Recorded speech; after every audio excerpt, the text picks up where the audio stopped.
How's it going, everybody? It's nighttime in the saw shop. I just wanted to jump in tonight and make you guys a little video. It is getting late, but I was working in here, just doing some grinding and working on some different projects. And I thought I'd turn the camera on and share what I'm doing with you guys. You guys may have noticed the upload schedule is a little different this week. I've been going Monday, Wednesday, Friday forever. And you guys know Friday night in the shop. For years I've been doing that, 3 to 4 videos a week like clockwork. And this week ended up, I had to upload one on Tuesday. And I don't know, friends, I may stay like that for a bit. But this week will definitely be like Tuesday, Thursday, and I'll upload a video on the weekend. Monday, Wednesday, Friday has always just worked with my schedule. The reason why that happened though, friends, is we had visitors on Monday. Morgan from Wild West Garage and his lovely wife ran through here. They're on a vacation and they're in an RV and they're driving coast to coast. And they wanted to stop in here. And I thought, wow, that's awesome to include us as part of your trip. So they brought us dinner and we hung out and enjoyed each other's company. They camped here on the compound overnight, and Tuesday they were back off to the races. So thank you guys for showing up. It was a good time. And it's just nice, friends, the people you meet through YouTube. You meet such good people. Morgan and his wife are just awesome people. And don't get a lot of visitors around here, so it is nice when somebody does show up. Friends, I pulled this out. Morgan's the fellow that made the this UFO pipe. There's a couple of these floating around, and he mailed this to me, and I thought, wow, that's awesome. And this pipe works incredible. I'm going to try bolting this on my 365 that's ported, and I thought maybe we should try it on the Iron Horse 372. Might be interesting. Okay, so what am I up to this week? I'm going to put this saw back down here. I want to show you guys something, because I know this is an issue with people. And on the Dolmar Makita front, friends, first off, I really like this saw, and I hope I can find one or two more. I would definitely rock these. These Makita Dolmars they're bang on with anything. You know, they are so, I don't know, friends. They're balanced nice. They're not heavy, and they make big power. I'm still welding up a muffler, friends. You guys can see there's no muffler on this. I've been slowly building a pipe for this saw, and with any luck, I'll have it done soon. So that's why there's no pipe on it. But friends, if you guys notice, I put a wrap bar on this thing finally. It's not the prettiest job, but I made it work. Friends, I took a 372 wrap bar off an original 372, and I bent it up and made it fit on here, and it's about perfect. It actually, this back bar was like the perfect angle, and even, friends, the extra mount on the cylinder bolted right up, like with almost no modifications. So I couldn't find a wrap for one of these. I've been looking, there just seem to be unobtainium, sold out everywhere, and I wanted to put this saw into my, you know, my personal fleet, and it worked. So again, friends, if you need a wrap for one of these, try getting a 372 bar, and you do have to bend on it a little bit, put it in a vise and twist it and bend it. But honestly, friends, this was half the work that, say, where is it? This saw was. You guys could probably remember I did this on video. My Johnster had 630 Super, and this is a 576 wrap bar. That thing took hours because it was close, but not really. But this one, you guys look on the bottom here.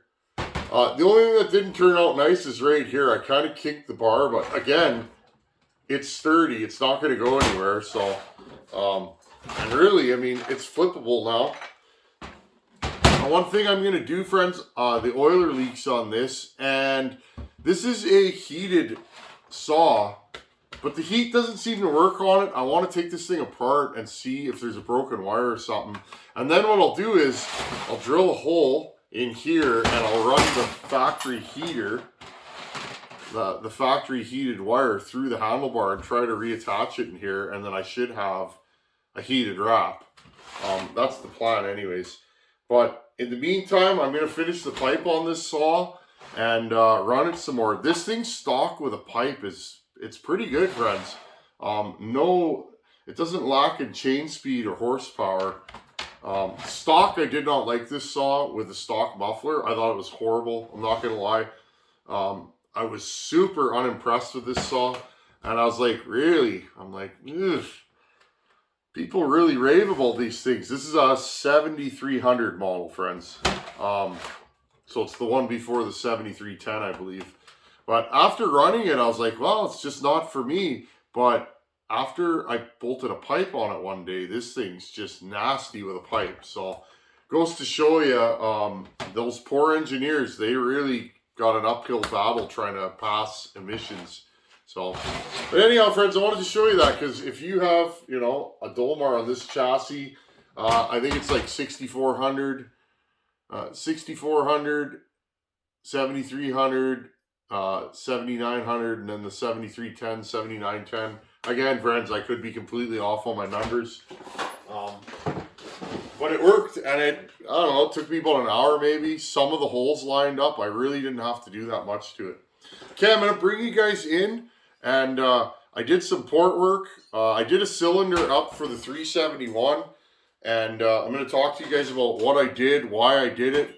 I was also messing around. I diamond cut the fins, friends. Kind of a rough diamond cut job. We used to do that on Harleys. It looks cool, and some guys would say it adds cooling because you're changing the surfaces. I don't know if that's the real deal, but I was just bored, friends, so I diamond cut this.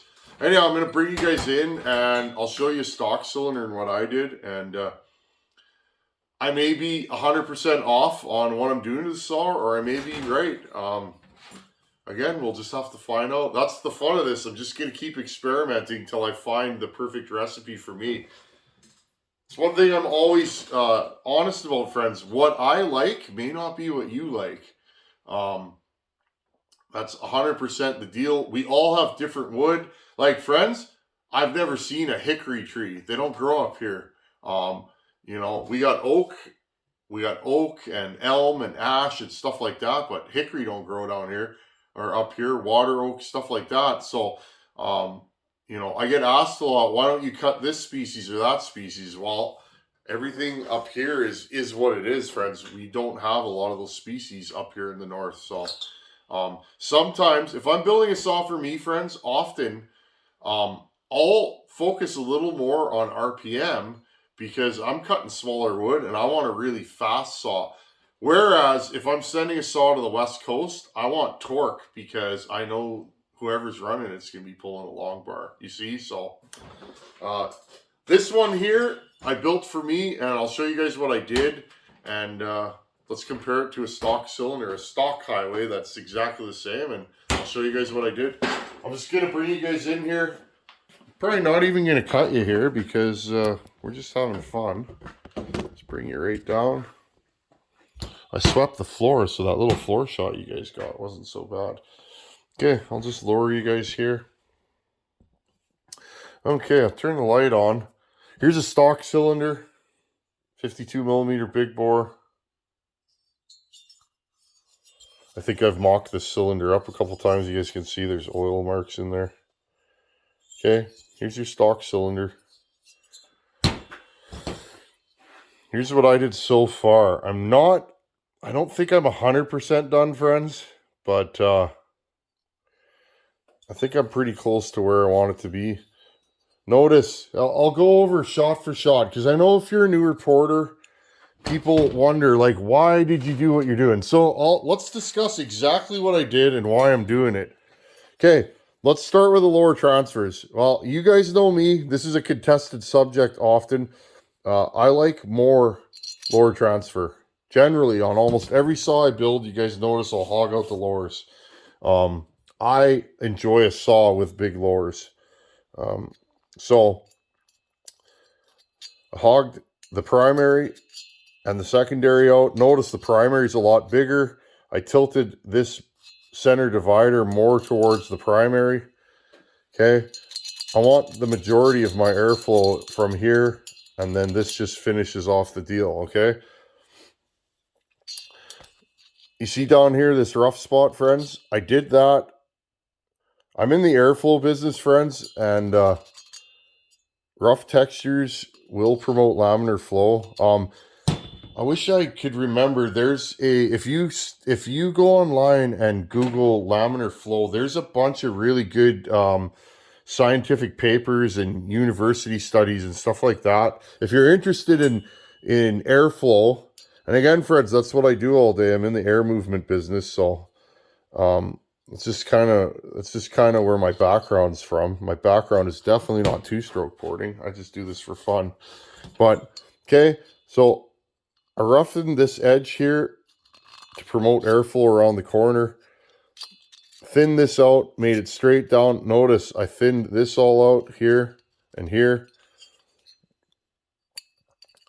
Okay, friends, cut the cylinder down. We will compare that to a stock saw. Okay, did that on both sides. Chamfered it in here a little bit. Sanded it, shined it up. Okay, I have not raised the uppers yet. I may pitch these up about, 10 degrees. Okay, I haven't decided yet, friends. I may just throw this thing together and start here. Okay, so major lower transfer work. Stock. There's a good shot. Now, your limiting factors in doing this, you need some sealing surface here. If you're going to run a gasket or glue it together, that's as far as I was willing to go. Maybe it leaks, maybe it doesn't. Remember, friends, my main goal in what I build, I don't go for maximum horsepower. And I may someday, I may build some play saws, because play saws are cool too, right? But basically, I'm trying to get longevity with added power, but it's not all about how much power can I make, friends. So this is just kind of the way I do it. And I enjoy a good strong work saw. Okay, so here's your lower transfers. Notice I cut it back. You guys can see right here, I cut all that out. That's a common thing. Lots of guys do it. The 390 has that stock, so kind of interesting. The whole idea, friends, is if you're any saw that you port, there's usually no piston skirt touching here, so it doesn't matter. The piston won't go super low, so you're not going past there. And basically, when this thing bolts on the case versus this, okay, your air has to flow through here. See this little spot here, friends? That's the only place your air is going through, into there. You want airflow. What I'm finding with two strokes, and they're a lot like other motors I've worked on, the more air you can get through them, the more efficient they get. And the more efficient they get, usually the more power you can make without completely wringing their necks, which is fun. Okay. Just horsing around here with some texture. I'm going to try that out. We'll see what it does. I did not lower the intake floor, period. I didn't widen the intake. You guys can see right here. I didn't grind the edges on purpose, just so you guys can see what I'm doing. Okay. Now, the reason why I didn't lower the intake, this is one of the cylinders I timed. This cylinder is timing at like 158, 159 intake timing. And you guys remember, I like around 154, 155. So I decided I'm going to leave this. I don't want any more intake timing. The reason for that is often if your ports get bigger, okay, if your ports get bigger, it doesn't mean they're going to flow more air. Often you can lose efficiency. And then the other thing is, I don't want a fuel hog, and I don't want my intake open too long. So, and again, friends, that's just me. I like less is more. That's kind of, when I first started porting, I used to just hog things out, and what I found, and I still own a lot of those saws, they're not as easy to live with day to day. They need to be tuned more often. They don't idle as well. Maybe it's just how I do them, but that's what I found. So as I've done this longer and longer, I've been backing off on timing. Okay, exhaust port. I did raise the exhaust port some. I think it's sitting right around 99 right now. We're going to try that. The next one I build, I think I'm going to do it about 101. But I'm going to put a pop-up in this, and I'm going to put a 272 pop-up, friends. So we're going to do that. No machine work. All I did was kiss the bottom end. I just cleaned up the base a little bit on my lathe, just slightly, just to true everything up. This one was really straight. So sometimes, friends, I've seen this on OEM and also on aftermarket cylinders. Sometimes your squish band is not true with your base. So when you put a mandrel in there, my mandrels are cut straight at a 90. Then everything sits off the squish band. So when you put your mandrel against the squish band, that's at 100% 90 degrees with your cylinder, because it fits tight and true in the cylinder, so that when you just kiss this and take a little bit off, you are 100% true. Some cylinders are really wonky. So that's something I like to do. And that's about it, friends. Polish the exhaust port. I love cameras. They make it look like it's super rough. I polish this to about 600. I'm usually happy with that. You can go more. And again, friends, diamond cut the cylinder fins. We used to do this on Harleys. This was a thing. I don't know if it's a thing anymore, but thought I'd try it. Just hanging out in the shop, doing some work. That'll make another 6 horsepower, I can promise you. Okay, friends, that's what I'm up to today. I'm just going to bring you guys back here. One more thing, and I don't think I've discussed this. This saw right here, friends, the 288. This is what I've been doing this week, friends. I've been puttering with this and that, welding the pipe for that, a little here, a little there, and then this thing. Friends, this 288, I'm going to keep going on it, but it has no spark now. It will not start. I can try and start it for you guys if you want. Let's find out. Why not? We're standing here. This thing started shutting off on me. Hey, look, a Fordham tool. Just see if we can get this thing to go pop even. I've been having issues with this saw again.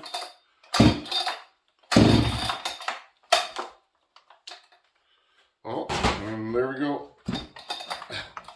This recoil's been giving me issues, friends. Oh, so that's where we're at right now. So I'm going to outline all the new issues I have with this saw. Some of you hit the nail on the head. These kit saws, it's like an old Harley, friends. You might work on it for an hour for every 10 miles you drive it. I've had an old Harley like that. Okay, so there you go. My recoil is binding again. I don't know what's going on with this. So I can't start it right now, friends, but right now I got no spark, it seems. I got no spark. I just replaced the kill switch with a brand new OEM kill switch. It ran for a bit after that, and then suddenly I have no spark. Perhaps I have a pinched wire somewhere. I'm not sure, friends.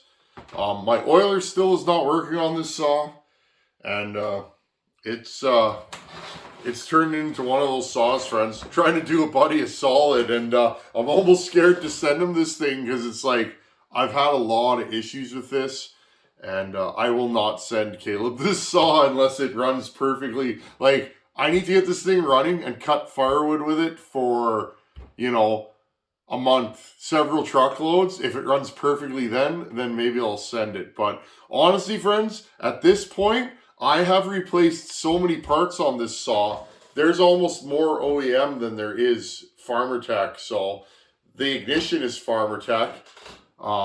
If you guys remember, when I built this thing, I put an OEM ignition on it, but the OEM ignition wouldn't work with the farmertec flywheel. I put an OEM flywheel on it, and I ended up using the farmertec ignition. I think I'm just going to go OEM ignition. I have some spare parts here. The carb is OEM. Yeah, friends, and I might even swap the oil pump out of mine, out of my 288 clone, and just get this thing rocking and rolling. Because at this point, this thing has really not oiled since we got it together. So it's the way it goes sometimes, right? If you're working on saws, especially this thing, like honestly, friends, this saw has been a headache since the day I got it. It's been fun content to work on, but honestly, it's like there's only, you know, these saws, my problem is with these farmertec saws, friends, I don't trust anything on them. You really can't assume that any one part is good on them unless you run it for a while, right? And then you go, yeah, that saw's been good. A lot of you guys have these and you say they're good. My other one has been stone dead reliable. It's blubbering oil on the ground right now. It's actually marking its territory. This one doesn't leak oil, but it also doesn't oil at all. And again, I've had so many issues with this saw. But hey, I'm showing you guys good, bad, or indifferent. I promise you guys that I would work on these and show them to you. And this isn't to say that I wouldn't buy another farmertec kit. But at this point, this thing's a good looking wall hanger. And it's too bad, friends, because this thing is super angry. It's very fast. It pulls a long bar well. In hardwood, as you guys saw, it's kind of a letdown that the rest of this saw won't, isn't hanging in, because the port work, pipe, everything else that we did on this saw, the bearings, crank, again, friends, what I might do is take this saw right down again and replace everything around the engine with OEM parts, put the top cover back on. I may just scrap this farmertec recoil because it's been giving me troubles. I rebuilt it last weekend and it's locked up again. So I don't know what to say, friends. There you go. It's binding. It's time for question of the day. Today's question of the day comes from Tony Puccio. Tony, I hope I didn't butcher your last name, buddy. If I did, I'm sorry. I'm trying. Anyways, Tony has a Stihl MS361. Sounds like his neighbor possibly blew it up and Tony ended up with the saw. I love a blown up saw that gets dropped off once in a while. That's always a good deal. My first pro saw was MS260. My neighbor put like 5 hours on it and completely smoked it. And let me tell you guys, I thought I was styling and profiling. I had me a real rootin' tootin' Stihl pro saw. True story.